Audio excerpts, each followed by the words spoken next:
At that time, I did feel like I was on top of the world. Only wrestlers. Sounds really exciting. It's a platform where wrestlers can keep in touch with their fans. It's already doing really well. We're having fun with it. After being there and seeing what I saw, it really lifted my spirits. Are you proud of Paul's accomplishments? Absolutely. Paul understood me and let me be showcased the best way possible, obviously. What could be more impactful than jumping as high as I possibly could and just like throwing my weight with everything down on the guy? If you could go back and speak to young Rob, You're going to be ultimately known for being different, being one of a kind. Just embrace it. That's you. That's what you're about. Rewind, recap, relive. For over 50 episodes, the revolutionary force in wrestling interview. my guest today is returning to the show, last on alongside Ninja Mac. Now he's back by himself with so much more to talk about. You Mr. Monday Night, Mr. Friday Night, and now Mr. WWE Hall of Famer, the whole effing show, RVD. How you doing? Excellent. I am doing fantastic, as I like to say. And That's I have amazing. the right to say, yeah, everything's awesome. Good. Well, thank you so much, like I said, for taking the time to be here today. And I want to jump right into a new project of yours first, Only Wrestlers, which sounds like it has a lot of moving pieces. Sounds really exciting too, though. I'd love to hear more about it from you. Yeah, so I like to simplify it when I'm trying to explain it because, as you mentioned, there are a lot of moving parts to it. Um, but basically, like part of it that's the easiest I think to understand. It's a platform where wrestlers can keep in touch with their fans. So all any wrestlers watching this, this is an invite. Go to onlywrestlers.com and open up a profile. And when you do, you can get like think about like every signing that you do at conventions or at wrestling shows. You got people come up to the table, get their pictures with you, slap them a flyer or a card or whatever. It's just, psh, you can follow me on Only Wrestlers too. And then it's up to every wrestler what they want to offer as far as the content. Obviously, everyone is going to want to see the exciting life when wrestlers are traveling on the road, but some guys might want to do workouts or just advice or whatever. And everyone sets their own subscription price as well, so that's going to be based on what they're offering in their minds. So it's really a platform for the wrestlers to use. And then at the same time, when it's and for the fans to use also, of course, to follow your favorite wrestlers. And there's like live chats and there's like special requests that you can do, and messaging, all kinds of ways to extend the relationship past the autograph table. And where it starts getting a little harder to understand, and it will make sense because it's going to happen organically, is when the followers subscribe, they're joining an association which we're all part of, and the association is what moves this company forward. And right now, like, we're a website, a platform for subscriptions, but where we're going, and this will happen as the number of followers grows, they're going to be voting on things that will improve or move us forward. And at first, it might be website related, graphics, colors, logos, who knows? But as it grows and grows, eventually we're going to be running live wrestling shows, and the association is going to be part of that. So we may book the list of wrestlers and then say, give them a say on who wrestles who. We may give them a say on who we even book, and eventually, like, what town we come to. Their leverage and their voting power is gonna grow as the whole association grows.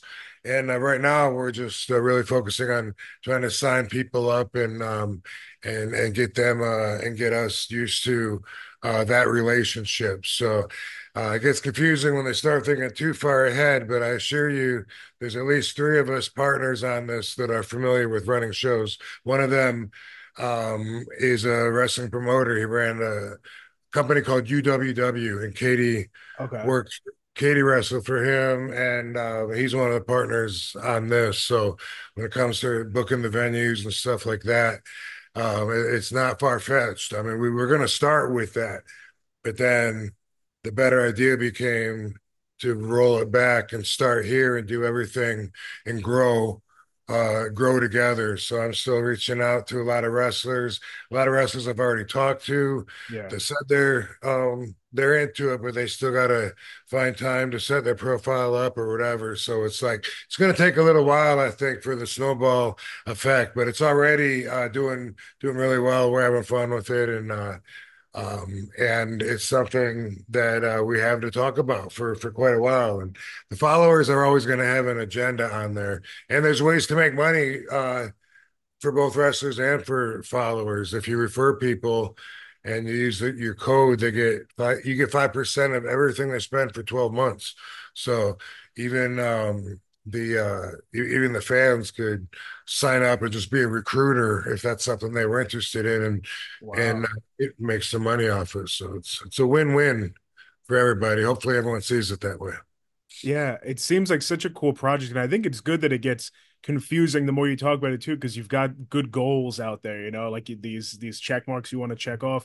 It reminds me when you're talking about the voting process of Cyber Sunday back when WWE would do like the fans voting in to kind of sway the matches, pick the opponent, except this seems like it's actually gonna be really legit, and fans are gonna finally take that step into, like you said, if they ever wanted to book or recruit or so on. It's bridging the gap I saw between wrestlers and passionate fans was the tagline. So Yeah, we're looking at possibly like giving them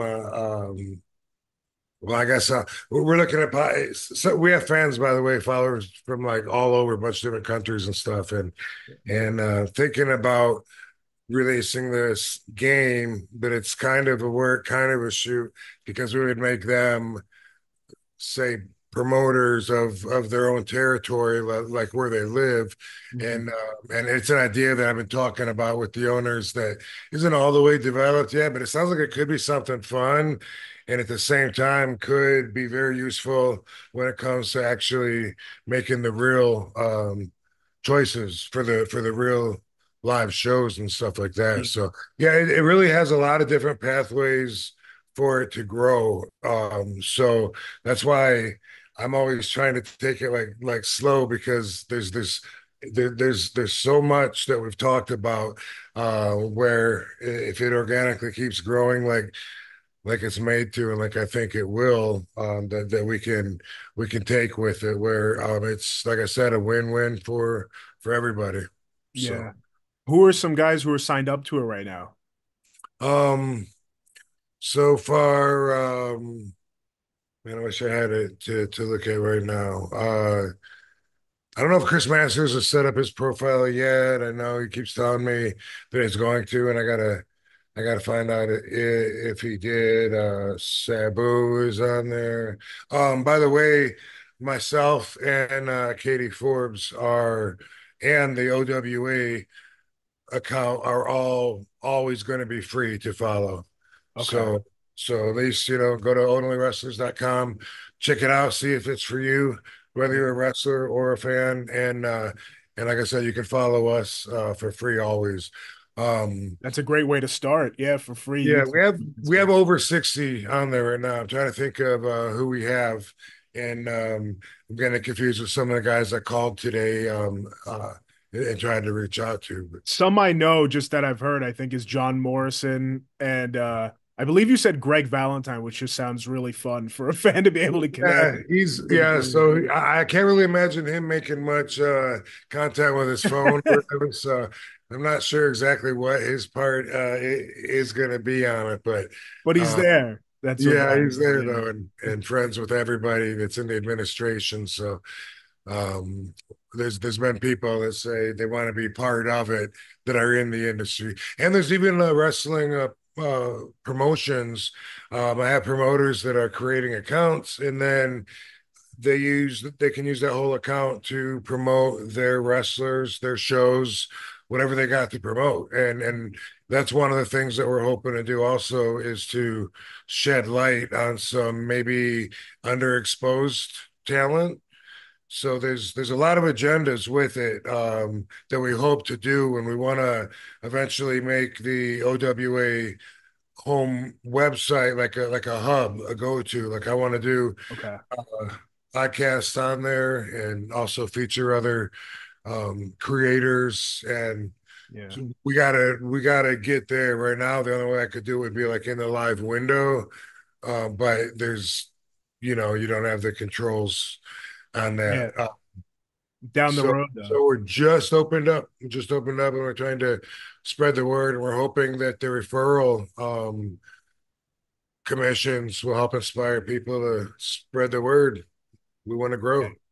Well, definitely everyone check out Only Wrestlers. I'll put the link below. I know you have the link in your Instagram bio, and I'll throw it below as well. So Only Wrestlers. To dive into another thing that you did recently was you and Katie appeared on the season premiere of SmackDown, which I thought was awesome. But I heard you did not have a lot of notice before that appearance. Yeah, that's true. It's normal for me to not have much notice. Even when AEW books me to wrestle, if I have a week's notice, that's usually about all that I'll get. But this was like they called on Wednesday and they said, "Are you available Friday?" And you would have to leave tomorrow. And I was available and I was able to. So it was really awesome to be there. And I hadn't been watching wrestling.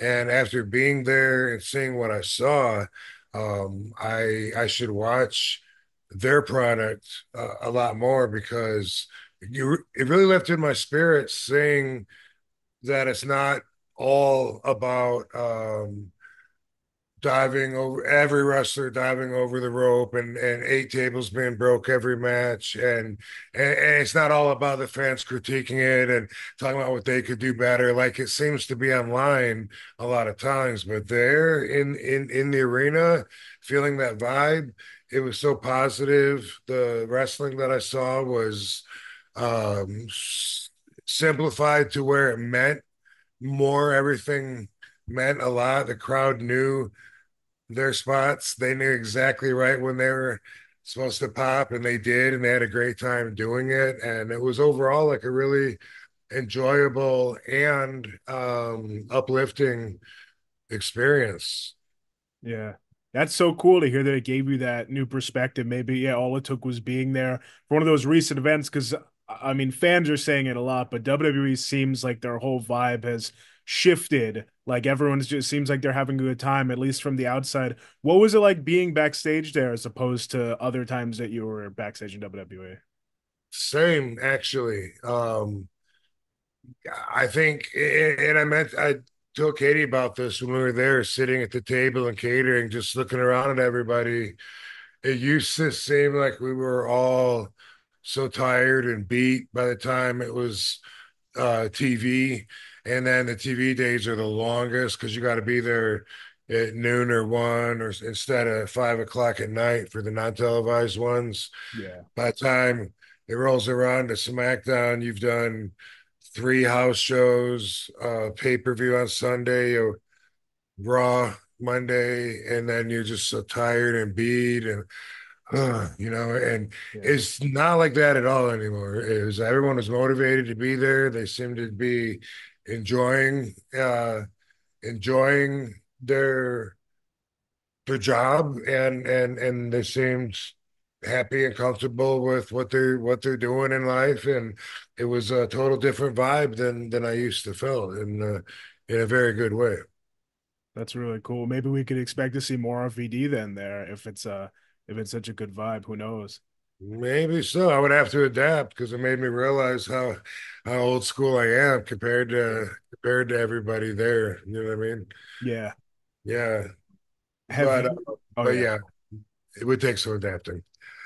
Have you been keeping up with any of the storylines or just seeing bits and pieces over the last few years in WWE? Well, mostly I just see like whatever the headlines are on the dirt sites on YouTube or whatever for the most part. I was wondering if you had any thoughts on we just saw The Rock return and that whole bloodline storyline has really been cooking for what seems at least 3 years now and just adapting. And I was wondering if you caught The Rock's final boss character and if you had any thoughts on that. Was that the final boss? Is that how long ago was that? Like 2 months ago, 3 months ago? Yeah, like heading into this past WrestleMania is when he really turned heel and the whole final boss, everything came about. I saw him do a promo that I think was on SmackDown or Raw, whatever it was, but it was I believe after a pay-per-view. It had something to do with Cody. Maybe he was talking to Cody in the ring. Killer promo. Um, but zero heat through the whole thing. Everything what got reaction. And I know he was talking about himself being the boss, and everyone reacted to everything he said. But what stuck out to me was like I thought he was a heel, and and I was actually like telling Katie because we're both watching. I said, "But watch, he's gonna turn them," and we're waiting, and I go, "He's gonna watch. Here we go. All right, now he's gonna flip and watch." What? Here it comes. And then he like never really flipped him. And I was like, okay, he's kind of baby facing it as a heel boss. Well, they might have had some kind of action afterwards or something. I don't remember. Okay. Yeah, it's that's interesting because I feel like the fans couldn't help but cheer him because they're getting The Rock and as a heel in this day and age, like you couldn't help but still be a fan. That's so funny though that you thought the fans were going to turn That's him. how I was watching it because everything that he was saying was kind of validating a cheer more than a boo. You know what I mean? Yeah. Putting himself over. The Rock does this and that, and yeah, it was. I thought it was a very babyface promo for him coming in as a heel boss. But that was just the one that I saw. But of course, everything he says, he's got the people eating out of his hands. He's the Rock. No, He's absolutely. He's good. Yeah. Another person that's so intertwined in that bloodline storyline has been is Paul Heyman. And of course, you're very close to Heyman over your career. Looking back at everything that he's done and always able to stay relevant, and now, of course, in the WWE Hall of Fame, are you proud of Paul's accomplishments? absolutely, I am. I feel like back in 2001 when I came into WWE, he was the only agent that or producer I feel like that not only that understood me, but also that had my best interests at heart. And I feel like he was looked down upon from the rest of the creative team for consistently pushing RVD. You know, like RVD, because I would hear that certain people would be like, enough with that, and but everyone's got their own guys that they pull for in those creative meetings, like Yeah. Finley's there to say Kane or Jericho, and then this guy goes for these guys, and it seems weird anyway, like it's a battle of offering up why your idea is best, and then Vince picking one. It seems like never been in the meetings, but I have also heard. I think it was Pritchard talking about that people were tired of Paul pushing me down their throats so much, but and not just me, but the whole ECW thing, and that was a struggle. When we brought ECW back, Paul would tell me about the struggle because what we wanted to do was so against what 80% of the creative team wanted to do. So on a daily basis, Paul would say, I'm going to get them to probably to not do six of the stupid things they want to do. We probably got to let two things slide, and it was always like a compromise like that. And Yeah. so when they started really showing him respect, I was very happy. I saw all the boys talking to him by themselves, calling him aside, picking his brain. And I thought that's because everyone grew up on ECW. They preferred that Yeah. kind of entertainment, a lot of them. So they respect Paul. And, went from there to where finally it seems like everyone's giving him respect. No, definitely. I mean, he's definitely a grizzled veteran now. When you think back to you two early on, maybe whether it be the ECW days or those 2001 days you were just talking about, is there a story, a Paul Heyman story that comes to mind that makes you smile? So I came in and um, JR and Paul both kind of had a battle for who's going to get credit for bringing me in because I had to meet with JR and be approved by JR, but I'd call Paul to set it up, and I was going to go to Paul for advice and stuff, you know. And I when I it was so political and I wasn't used to that, but I would find Jim by himself, and he'd say, "Hey, yeah, yeah, you know that money you were talking about? I got that taken care of for you. Is your other friend gonna do that for you? Can your other friend do that? You know?" And it was like that competitive, you know, where they would Yeah. like, "What did he say?" You know, and it was they were like pulling, kind of like pulling at me, and then everyone else was trying to change me. Everyone else was pulling on me, trying to let me show you, you know, how I would do promos if I was you. And I was like, whoa, dude, I got this. I mean, this What a guy's weird thing to say. Yeah. pulling me. Now someone else is pulling me this way. Like, hey, you should be wearing something else. We don't like what you're wearing. And, you know, it was always like that. Paul understood me and let me be showcased in, well, the best way possible, obviously. I mean, Yeah. made it all the way to the top. You don't go much higher than that. No, not at all. No, I love you and Paul's relationship from everything you've said over the years. I was waiting for that Paul impression to come out because I love it so much. Uh, What is he saying to you? yeah. Did he tell Has, you he got you that money? I got you that. has Paul ever heard your impression of him? I don't know. Who knows? Yeah. Probably, yeah. It's so funny. Well, to bring it back to that 2001 time period, when you walked in to WWE from ECW, you were mentioning so it was just a different vibe, different competitive vibe that you weren't really used to. Do you remember who some of the guys other than Paul were that made you feel at home in that locker room? That made me feel at home. Well, you know, I was lucky that the ECW guys were there. So Dreamer was there. Mhm. Taz was already there. S- Sabu came in, right? I don't know if he came Yeah. in right at the beginning or um but yeah, I think he was. But anyway, that whenever Sabu was with me, then I always felt the best. Like I had family and was comfortable and felt fulfilled. Like everything outside of that, it always felt like there was no one that understood me in the dressing room.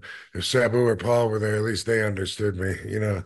But Yeah. it kind of felt like that as far as like the competitive nature of the industry, you know what I mean? Like when I was with Sabu, I had someone backing up all my decisions, you know. So Yeah. I would have to question, you know, like he wants to do this and this and this. I don't want to do that. That's too much, right? And you know, yeah, fuck him.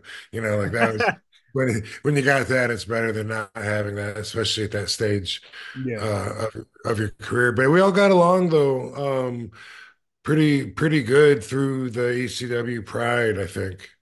You know, there was a few of us that shouldn't be alone around each other, probably too much, or wouldn't enjoy it rather, maybe, because we would separate into different cliques of who we like to be around. But then I don't know, it also seemed that as competitive as we were to out showboat each other in the ring or get ourselves ahead. It didn't. It seemed like the backstage politics wasn't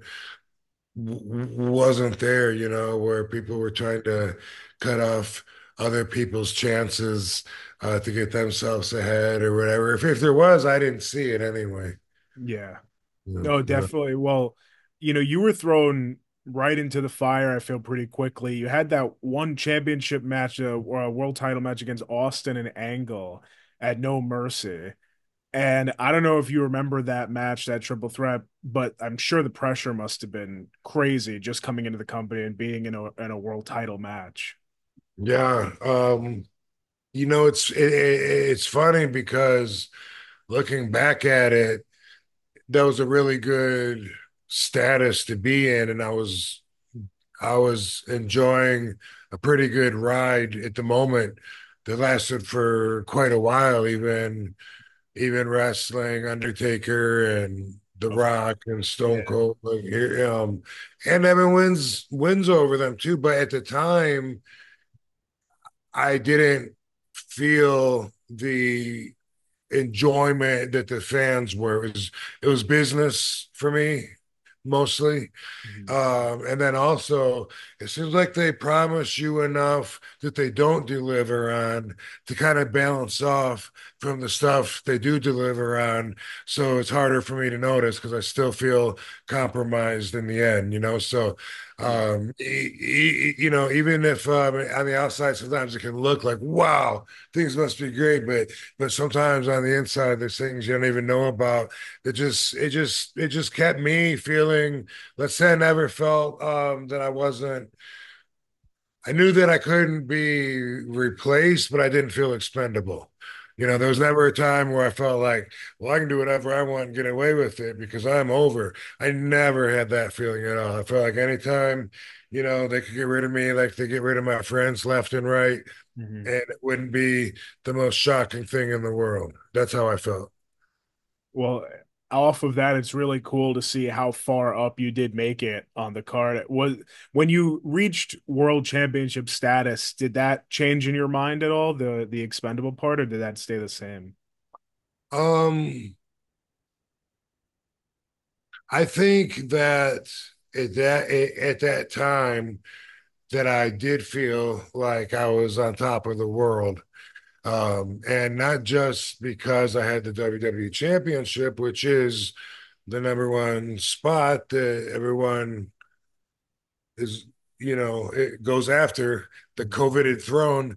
And but because I did it my way, because I stuck to my guns when everyone tried to change me my whole career, I stuck to the passion of ECW when they tried to smother it out and even brought it back. I helped do that with Vince, bring ECW back where I could be showcased in the best light, where I would be the best foot to put forward. And I feel like because I was so instrumental in all of that, I feel like I manifested my career myself. And in that way, it was extremely rewarding to be the WWE champion while I'm ECW RVD. Yeah. I That felt indestructible, indestructible. I really did. Yeah, that's so cool to hear because that's like not only the rise that we're watching from the outside, but also mentally on the inside, your rise to the top there. Before we continue with some career moments, I've always wanted to know your theme song because your theme song in each company is so iconic. Of course, you had Walk and then One of a Kind in WWE. How did that theme come about? Because it was so instrumental in helping you stand out. Which one? One of a Kind in WWE. Okay, so when I came to WWE, they had a different song for me, and I feel some guilt that I didn't give that song enough consideration because when I hear it now, I actually like it, but at the time, I couldn't understand why they didn't use Walk because Walk was so over. And Yeah. I chose that song, Walk, and I'm not even musically inclined at all, but I felt that energy and I just knew that was for me for that right time for ECW. And we had paid Kilgore to cover that song. So I thought we own it. I thought that meant ECW owns a version of Walk that WWE should be able to use since they own WWE. And I didn't really know about time limitations or licenses, how that worked, but I did know that like we were using it, a few months ago in ECW, and I had a talk with Shane about it, and someone else told me that he was the guy to talk to. And he was like, okay. And he said, well, let me see what I can do. And then like the next week at TV, he said, Rob, he said, when you got a minute, he said, I want you to come out to the truck with me, and all right. I went out to the production truck and he played One of a Kind. He's like, what do you think? Huh? Huh? And I was like, what happened to Walk? You know, like, and he was like, oh, no, no, no, no, let's just give this a second. Just give this a second. And I was like, yeah, but what happened to Walk? You know, and I didn't understand it. Um, I don't really think it was explained to me, actually, why instead of Walk, they were going with this, but I did understand that they paid Breaking Point, as I was told, to do this. Because at first I thought they just found a song like I did with Walk, but then I learned they actually paid them to make a song for me. They told me that Breaking Point when I did the Okay. music video with them. But anyway, then I felt a little more obligated, towards it. But the whole time I didn't understand why we didn't use Walk because that was just so iconic. And in the meantime, I do love the way the crowd reacts when that first beat hits from the One of a Kind, and so I've definitely learned to appreciate that one as well. And then at TNA, I just had my friends sing Rob Van Dam. That was going to be the next question. Yeah, I always wondered about that one because, Christianator. Yeah. okay, yeah, such a simple song, but that one also is just Yeah. stuck in my head, that TNA one. Yeah, he did songs for a lot of guys. He's a really big wrestling fan.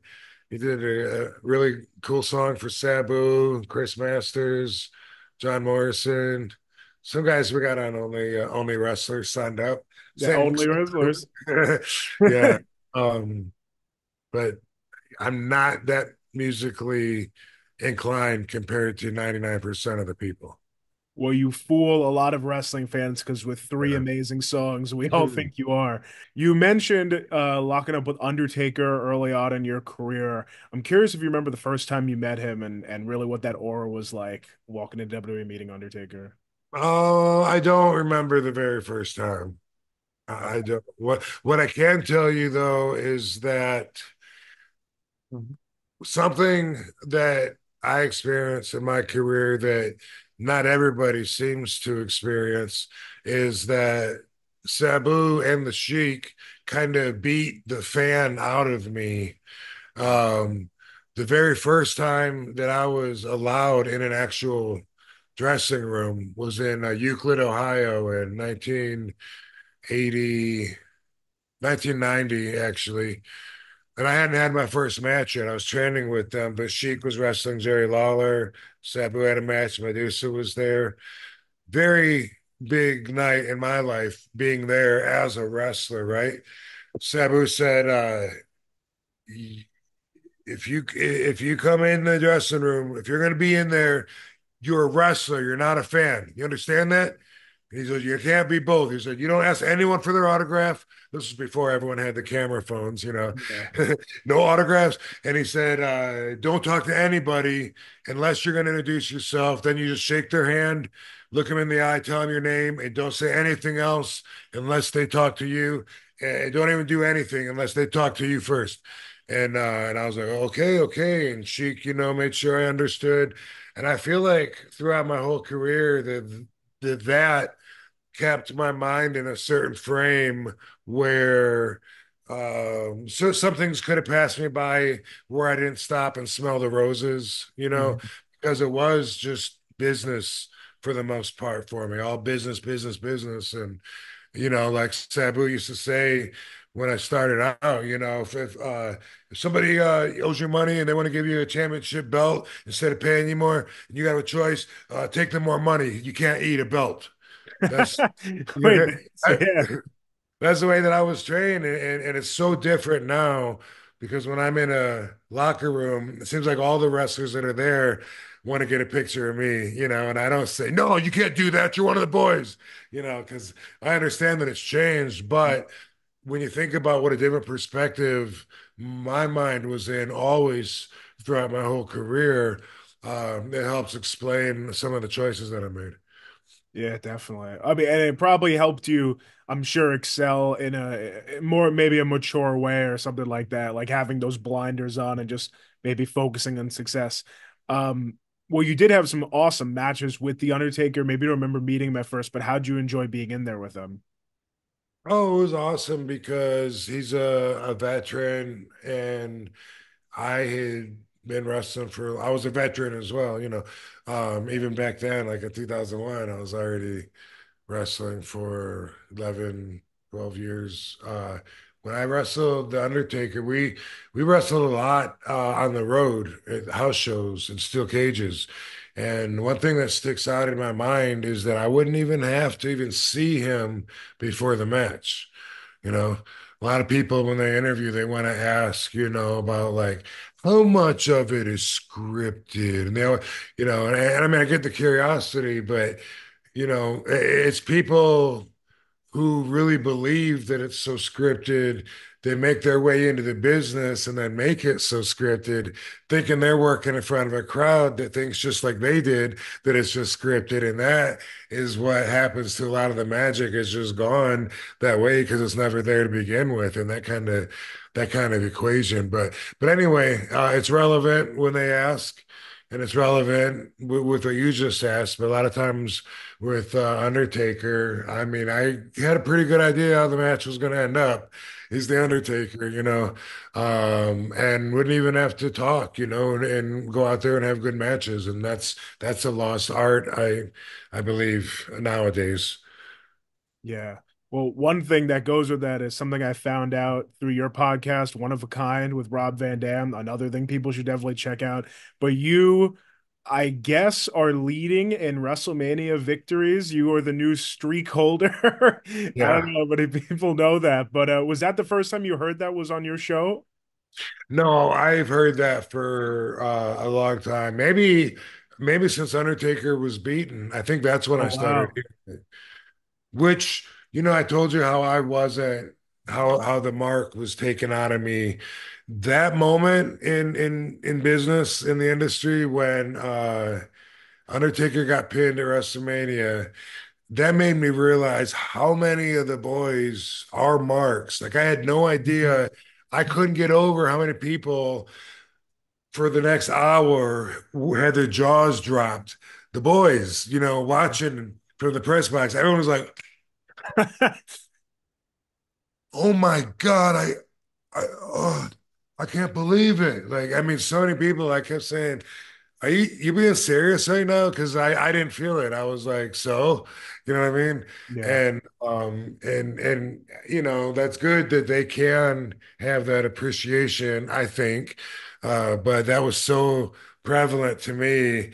What side of the wall they stood on because I was just like you guys know how this works, right? And everyone's just like, oh my God, like my whole childhood. Dude, how many years you been working now, bro? Like you would have got beat up 20 years ago talking like that, Chris. And Um, yeah. everyone was a kid again, I guess. That's so funny to hear that you. Yeah, but ever since then, people started telling me that I have the record with 4-1.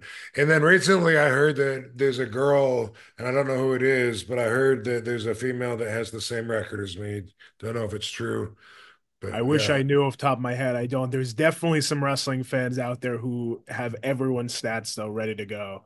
Um, Yeah. I don't have Leave a that. comment. Leave a comment. Yeah. Well, you share also history with Undertaker's brother, other half, right? Kane, and you had a great tag team with him that you captured gold a few times. What do you think it is that made you and Kane work so well and be so memorable? Because I feel like the tag team itself didn't last crazy long. Yeah, I think it was the clash, the polar opposites, maybe. I think that's what it was, like such an odd pairing with the big, ugly monster machine, supernatural, and the, much smaller in size, calm, laid back RVD. I think us together and the fact that we had a relationship, I think was interesting. Just like I think people are interested. Like whenever I talk to Sabu, I always feel like uh, especially if it was like during a promo or something live. I feel like I'm letting them in on a sneak peek of our real life. You know what I mean? And that's like because people gotta wonder like what's Sabu like in real life? He's crazy, Oh, like totally. Yeah. and so when I'm like if I'm doing a promo and I'm just like, man, Sabu can't stop talking about only wrestling. You're excited about it, aren't you, Sabu? Whatever. And I feel like it's fun to interact because we're so different. But at the same time, yeah, I kind of feel like I'm pulling the curtain back a little bit and showing, that this is the respect that I have for him and how I treat him when we're communicating. And I think with Kane, maybe that comes across big dinosaur and RVD, but I liked when he would hold the guy up by his throat for a choke, and I would jump off the top rope and kick the guy in the face. That was one of my favorite parts about teaming with Kane. And I mean, you and Rey Mysterio had the 420 leg drop, of course, for shoe sizes that we talked about last time. Did you have a Yeah. name for that one, you and Kane? Did you ever talk about anything like that? Never named that one. No. Never knew. Oh, but yeah, a great finishing move though. Yeah, it combines the height and the athleticism. Um, do you remember anything from the night that Kane unmasked? Because I think that's a memory stuck in a lot of wrestling fans' brains of him turning around with that blackness stuff on his face and you with just looking so shocked and betrayed. Any memories from that night? Um, I just watched that, I think yesterday. So Oh, there so you it's go. fresh on my mind because I just saw it. We looked it up because someone said that I took the mask off of him, and I really couldn't remember if that's the way it went or not. I knew I was there, so we watched it, and Katie thought it was funny that I was just sitting on my ass, uh, looking at Kane. But when I think about that, it opened up a new um, a new chapter in this story for a while that I wasn't as happy with. Like Kane's super cool. I love teaming with him, but then I think about during this whole segment, this whole story, it seemed like the philosophy was, kill the babyface, kill him, Mm, kill him, kill him, kill him. Let's torture him, hook him out to battery cables, light him on fire, yeah, chop him out, beat him, beat him, beat him, beat him, beat him, beat him. I felt kind of like a rag doll, and professionally, I felt like my direction was being compromised. So that's kind of what I remember when I think about that. And I think because, like I said before, they always kept me guessing on my value. yeah. Yeah, taking that into account, that is really interesting. And it's true. Like, I mean, like you said, I don't know if he actually lit you on fire. I think he was attempting to, but then he put you through the steel cage. Like, there were a lot of big moments that you just looked, yeah, completely defeated. And I don't know who ended up walking away from that feud with the last victory. It was it Kane? I would if I would bet on Kane. I don't remember beating him ever or Undertaker ever. No, I do remember that one win on Undertaker that was switched Yeah, because I put in this one. But yeah, that's what I think about. So, I like working with him. But at the same time, I wasn't happy about the path, the direction of my career. And the business is so weird when you're on the outside. It seems like it would be easy to be like, dude, one guy wins, one guy loses. Like everybody knows, like what do you worry about? But when you really think about the business, who makes more money? The guys that win all the matches, not the guys that lose all the matches. So it's so yeah, weird that there's such an important factor in your career that you have nothing to do with. You have no say about it. It's, yeah, it's what they do with you. And then through that, that's a major factor in determining what you're worth, to them, to the show, to the business. And it's like, it's really hard to wrap your head around that if you don't do it to understand, just like when you're really, the brand is the real you, but then they're saying, as they're writing your words that you would never say. Mhm. Just treat it like you're acting, but I'm acting as me. Like, there's a lot of like when you're on the inside dealing with all that, that you gotta kind of like change your whole perspective of everything to really understand it. Yeah. Well, you were mentioning there were, maybe writing promos that you would never say, but I feel like a big part of RVD that all the fans know is that you told your stories a lot through your moves as well and what you did in the ring. It's a big reason why everyone remembers you for sure. I want to know the secret behind when you sell a pile driver or a DDT and you pop and spike yourself and you could pop about 5 feet in the air. It's really insane to see. What is the secret to that? There is no secret. When I get DDT'd, I hook the guy's waist and I write it down to make sure the timing's there and drive my head into the mat. When I do the pile driver, I do find that I only get that really good height with Tommy Dreamer.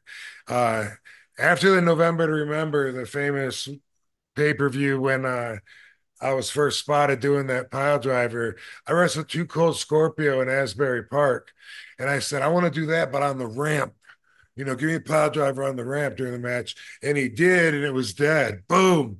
And he picked me up, he tried it again. Boom. I just took two stiff ass pile drivers on the ramp and could not get the height. And Dreamer said, I told you it's my fat ass. So he might be right. It It's so funny. only works best with him. Well, on the same topic of you getting air like that, the 5-star frog splash, how did that come about to end up being your main finisher? So I was doing the split-legged moonsault at the time. In Japan, they call it the Hollywood Star Press. And Ron Slinker, the guy that gave me the name Rob Van Dam, and that got me my job in WCW. He was instrumental in the early years. He said, you got to come up with something that's more impactful. Most of the guys I was wrestling were bigger than me. The average wrestler back then in the early 90s was probably, 260 instead of 200, like Yeah. now, I it's not the same thing. But anyway, he was saying, that it's a pretty move, but it's not real impactful. It's just kind of like float over on them. And I was wrestling Shanghai Pierce and Tex Slazenger and like these much bigger guys hitting him with it. And I just thought, man, what could I do to have the most impact? And what could be more impactful than jumping as high as I possibly could and just like throwing my weight with everything down on the guy. So that's what I did. I just decided I'm going to make it my finishing move. And then eventually I started having fun with it and going from the furthest corner, turning in the air. Yeah. And now I've come up with a way to add actually more impact, and that's the Van Terminator. So I can come at you with the full momentum of me coming through the air and still get a double leg solid kick to add to the momentum at the end. So I didn't have that to work with back then. Oh man, that's Those are such a my two most impactful moves, though. easily. What about the Van Daminator? Not as Yeah, impactful. so one leg instead of two. So, Oh, that's it's pretty, true. pretty good too, but it's just a little bit behind basically Van Terminator is an upgraded Van Daminator. Did you ever have a moment where you thought about that, like the naming wise for them and like the signs you just talked about, or is that just No, I did, for the Van Daminator.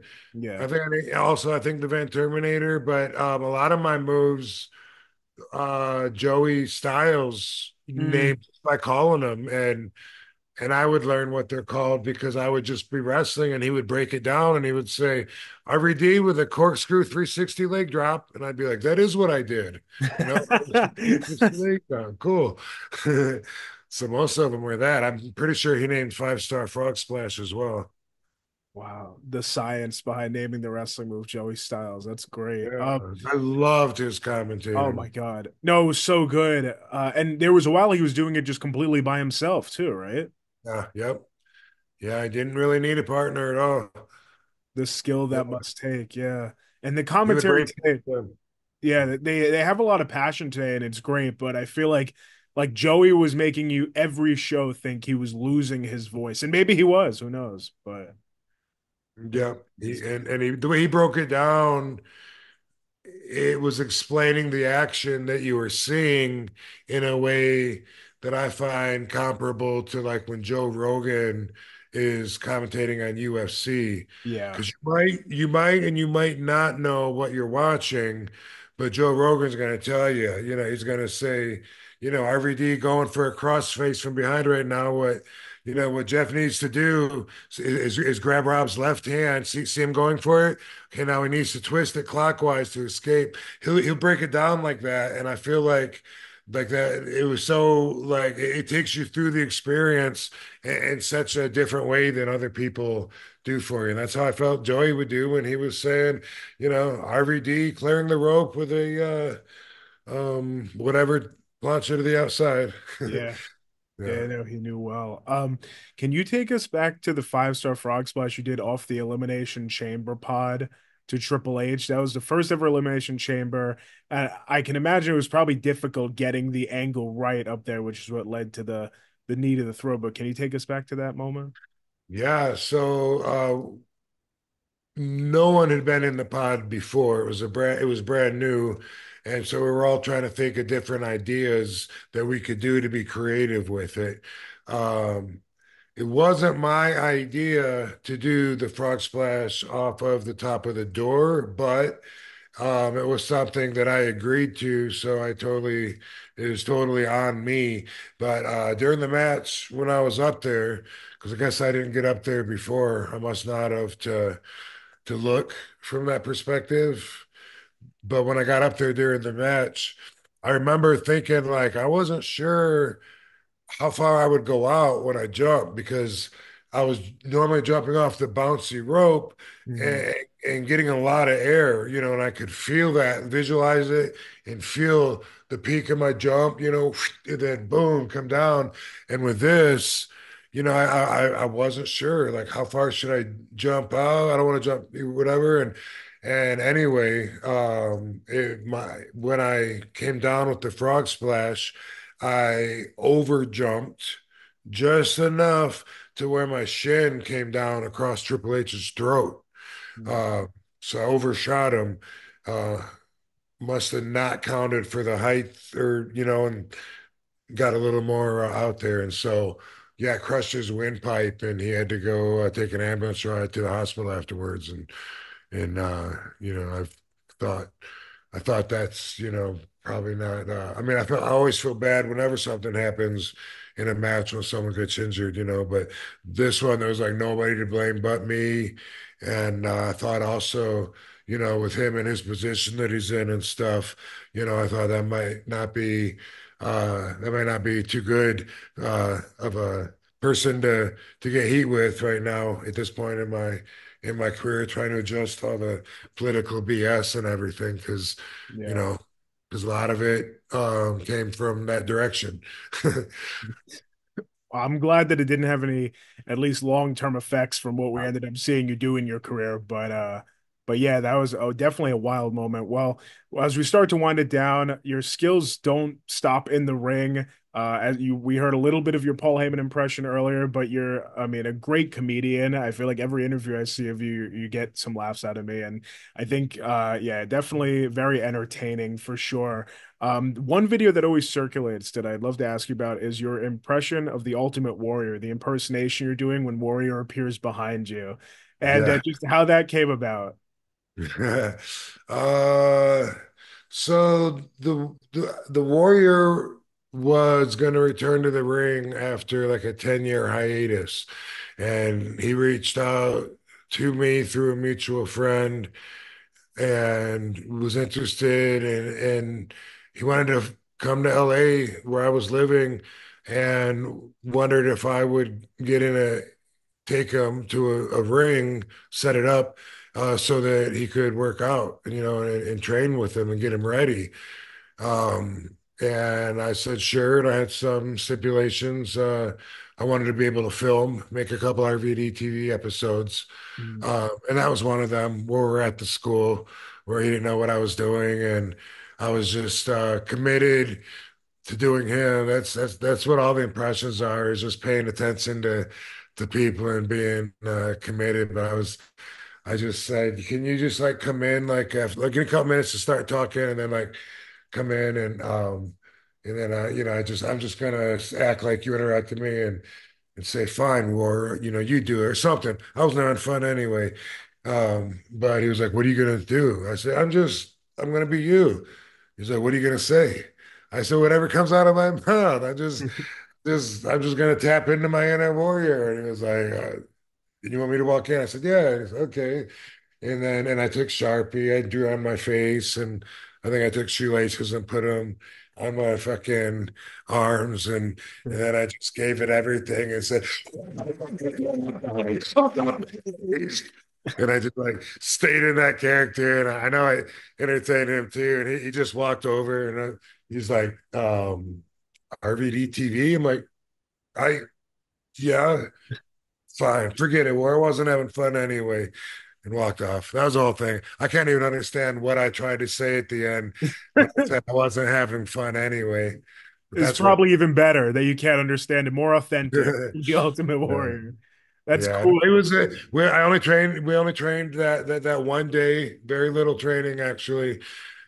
I kind of got a reputation that I was training him, that I'd been training him for a while to return or whatever. But actually, it was one day in the ring, and mostly we stretched. I took everybody there through my 1 hour long stretch routine, and after that, there was a little bit of hitting the ropes and not a lot more to it. But he did go have that match in Africa, I think so, against Orlando Jones. And Okay. yeah, and that was one of, if not his only indie match that I know of after his WWE run. Yeah. Oh wow. I did. So I didn't know you had a part in training him for that though. I've actually never seen that match in Africa. I should go up and find that. Well, one final career moment I want to ask you about that really like lives in my head. It always has. This occurred in TNA, and it was when you were feuding with Abyss and he had Janice. And we hadn't seen Janice be used yet. And then we flash to the backstage, and it's you sitting in quarts and quarts of blood. I've always wondered if you have any memories of that segment, or obviously Janice wasn't used on you, but what do you recall from that day? By the Oh, way, this is Lovey. we can't Lovey. talk about quarts of blood around Lovey. My dogs like to make cameos when I'm doing interviews. Big part of my life. So, Cute. I had a deal with TNA, a 3 year deal, 75 matches a year. If they went over the 75 matches, then it would be paid on a per night basis. At this time, they had gone over the 75, and I felt like working the matches and just making extra money, so I didn't tell them, and it went a few weeks, and then they found out, like somehow they looked and found out that they were going over, and so they had to decide instantly how to take me out of the picture, and so they decided to leave me filleted open like I had heart surgery in the hallway or on the floor. And then in a couple of weeks, it was the new year, and my contract renewed for another fresh 75 matches. They brought me back, put a band-aid on me, wrapped my arm up, and we acted like it never happened. That's where Yeah, all the blood was coming from, that one arm cut. yeah, It's apparently funny. so. Oh man, that's such a cool backstory. Wow, I never knew that. Yeah. Well, I want to thank you again for this time. This has been awesome. Everyone needs to check out Only Wrestlers. There's so much fun stuff happening. OnlyWrestlers.com. Check it out. See if it's for you. OnlyWrestlers.com. Yes. And my final question would be if you could go back and speak to young Rob, who's about to embark on this crazy journey through wrestling. If you would have any advice for him, if you tell him to watch out for anything, or if you liked how it all turned out. Hmm. You know, man, I really, I really hate the thought of disturbing anything in the past and getting that butterfly effect that changes anything about the present day, you know. That's true. Um, It's a true effect. Yeah. Maybe I would just say you're gonna be you're gonna be ultimately known for being different, being one of a kind. Just embrace it. That's you. That's what you're about.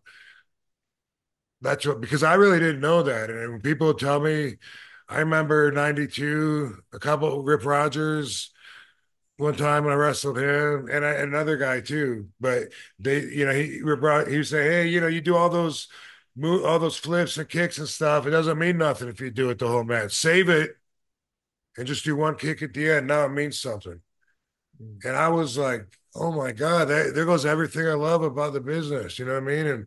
And I would call the Sheik because he was still around back then. I'd say, hey, Rip's saying this and that, like, and he says, fuck them. You don't listen to anybody but me. And that just made it like so easy. But I was challenged a lot of times with who should I listen to because I got such contradicting information.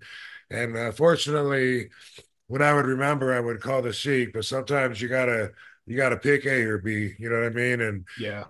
it wasn't until I think honestly I was in WWE before I realized how how much everyone looked at me as being different. Like in ECW, I knew that I stood out. Mhm. Uh, I was hearing for the first time in ECW some of the other wrestlers saying that I was the most athletically gifted. I was their pick of who's the most athletically gifted wrestler in the business. I was like, what the hell, me? How's that me? And then I started owning it, like my unorthodox moves, and but I always was doing moves I didn't see anybody else do. But it was in WWE, I think, with the one of a kind song and JR, everything I did was unorthodox. And I really started realizing like that's really like my whole place in this industry is being the nonconformist. Like Yeah. that's what I stand for. And that's perfect because that is what I stand for. So I didn't really know. We get our opinions of ourselves through feedback from other people and how they see us is how we see ourselves. The most beautiful princess in the world could think she's an ugly duckling if everybody told her that. You know, Wow. I true. love that's such a brilliant way to send it off. You would tell him that he'll be known for being one of a kind. And yeah, it's true. I mean, you really are. And I feel like it still lives on too. A lot of your moves that you've done, some of them are, they inspire, some of them are taken, but a lot of them I still don't think have been done by anyone today. So you really did. Yeah, a lot of them have, a lot of them haven't yet, Yeah. and not even just the moves, but I really like it. I feel it in my heart when I read. I take it as a compliment when somebody, whether it's a fan or wrestler, says, the way that he moves, the way that he talks, his laid back personality. Like, there's a lot of factors that I've heard thrown into the pot of what makes me different, but for whatever it is that gives you your perceivement of me. I'm grateful for it because I don't want to be like everybody else. And also when Sabu trained me, he said, don't try to be like someone else. There's already one of them. Yeah. And he said, don't try and take someone else's spot. Someone already has that spot. Try and make your own spot. That was advice I got when I was schooled way back in '89. Yeah. That's very cool. Well, thank you, Sabu, for that because he helped give us what we have today. But Rob, thanks again so much for coming on. Onlywrestlers.com, one of a kind pod. Anything else that Rob Van Dam is up No, to? you can follow me everywhere else at the real RVD and keep up with me there. Appreciate it. Rewind, recap, relive. For over 50 episodes, the revolutionary force in wrestling interview.